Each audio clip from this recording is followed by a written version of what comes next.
কথা কিছু কিছু বুঝে নিতে হয়, সে তো মুখে বলা যায় না, সে তো মুখে বলা যায় না।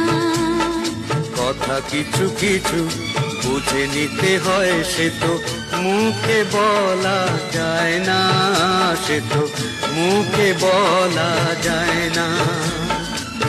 চোখের কথাই মনের কথা, চোখে মনের আয়না। কথা কিছু কিছু বুঝে নিতে হয়, সে তো মুখে বলা যায় না, সে তো মুখে বলা যায় না।